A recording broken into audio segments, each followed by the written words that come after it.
was just so many great twists and turns that I was like audibly gasping as I watched it.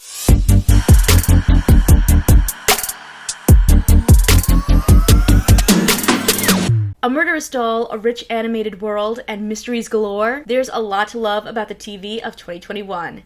Kristen here, and we're going to be talking about some of my favorite TV shows that came out this year. Al-Rawabi School for Girls is a Jordanian miniseries on Netflix that follows the impact of bullying on young women. In the show, the bullied outcasts at the prestigious school plot revenge to get back at their tormentors, not realizing just how far it'll really go. This show was addicting with strong performances from their lead actors, especially Noor Tahir, and took major risks that truly shocked me by the end of this series. When a vintage Chucky doll shows up at a yard sale, Charles Lee Ray's hometown of Hackensack, New Jersey gets turned to chaos, and we learn the untold origins of the killer doll's story. This first season of Chucky has to be the best iteration of the entire franchise, as we're introduced to new characters and blend them in seamlessly with the characters of the past. There are massive amounts of Easter eggs, which you can actually explore right here, and incredible performances by Chucky icons, including Brad Dourif's real-life daughter Fiona, who plays Nika Chucky, and a young Charles Lee Ray with impeccable prosthetics. Funny and horrific, Chucky is definitely one of the best shows of 2021, and you do not want to sleep on it. Now, I've always been a fan of Craig of the Creek,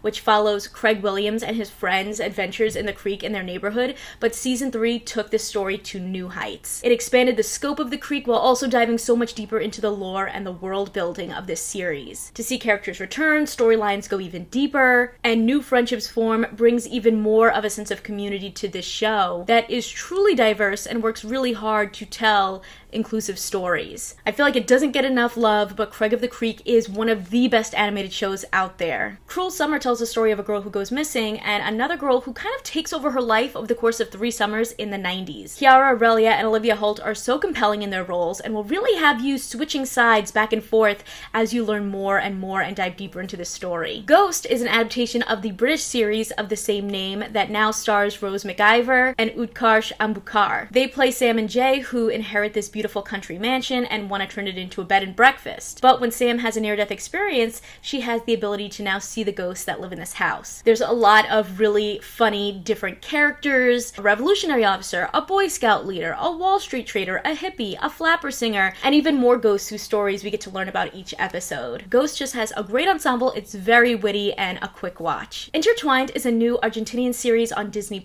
and I think if you're a fan of Julie and the Phantoms or High School Musical, you might enjoy this one. It's about a girl who has a passion for musical theater but finds herself torn between her dreams and her family. It's got everything: time travel, multi-generational female relationships, and of course musical numbers. The season ends in a really wild place where the past meets the present, and now I am just dying for a season 2. Fresh off of the shocks and twists of season 1, Lock and Key returned for season 2 to take us even deeper into this story. Dodge returned as Gabe and had a brand new accomplice in Eden, and as they work to create an all-powerful Key, we see the Locke family tackling growing up and uncovering information about the history of the Keys. With more Keys, more backstory, and even more attention to detail, Lock and Key is a cannot-miss show, especially as they set up an even darker storyline going into the confirmed season 3. Love, Victor is set in the world of Love, Simon, and season 2 picks off right where we left off with season 1, with Victor now out and proud as a gay Latino man. We see a lot of the ups and downs that he deals with, including some family members who do and some who don't accept his coming out. And I really enjoyed that even though Victor doesn't know everything, he's living his own truth, he's learning as he goes along, and he's even able to sort of be a guide for someone else. We end on this wild cliffhanger where Victor has to choose between 2 love interests, and I need to know what happened next, so bring on season 3! Jorge R. Gutierrez created one of my ultimate favorite shows of 2021 with Maya and the Three. Maya is this fierce eagle warrior princess who discovers a dark secret that leads her on a magical epic quest to save the world with an unlikely group of friends. I cannot tell you how much I love this show. The stunning and intricately designed details in the animation, the dynamic action, the beautiful depth to the characters and the story that we're following, and that message of underdogs being destined for something greater than themselves. Everything was just brilliantly brought to life. I also just love how much heart and how much of himself Jorge R. Gutierrez puts into all of his projects, and in this one you even see references to The Book of Life and El Tigre and some of his other projects. They also just had such a stellar voice cast here of just so many incredible Latinos. This just felt like such a beautiful celebration of the indigenous roots of Latin America. In Only Murders in the Building, Steve Martin, Martin Short, and Selena Gomez play 3 strangers who form a bond over their obsession with true crime after they find themselves wrapped up in a mystery of their own. Selena Gomez in particular was my my favorite as Mabel. It really brought me back to those kind of like sassy, tough girl roots of, when she was Alex Russo in Wizards of Waverly Place. She was also the queen of coats. She had impeccable coats throughout the entire season. And I think this show did a great job of how they tackled their mysteries.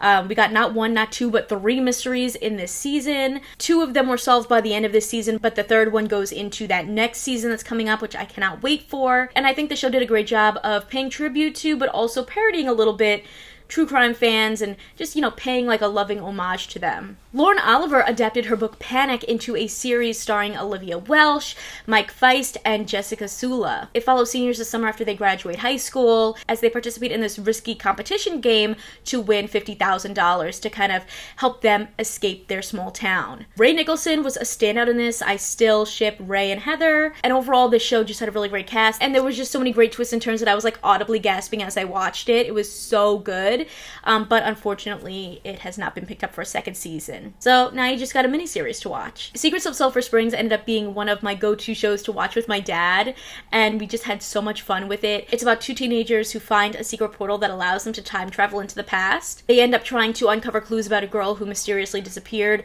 several decades before, and the show is just so mysterious and fun as they go on these adventures traveling back in time and, coming across their parents as kids and try to figure out what's going on. Are there really ghosts? Can they change the past? And I cannot wait for season 2, which is coming in January. Squid Game has taken the world by storm, becoming a global phenomenon with its candy-coated killer kids games that expertly explores its characters and the balance between society's powerful and powerless. We follow Jian, an absent father who's struggling through life after a failed marriage, gambling problems, and he's in major debt, and he meets a man at a train station who offers him the chance to compete in a game to get out of debt and win a buttload of money. And that leads him to being essentially kidnapped into some sort of battle royale against 456 other people to win that money. A masterful show that really changed the game in storytelling. Squid Games does a great job of hiding secrets in plain sight and just keeping you hooked. Based on the DC Vertigo comics, Sweet Tooth tells a storybook dystopian tale of Gus, a boy who's half human and half deer, as he searches for a new beginning in a post-apocalyptic world with a poacher-turned-ally, Tommy Jeopard. This show was such a breath of fresh air as you dove into this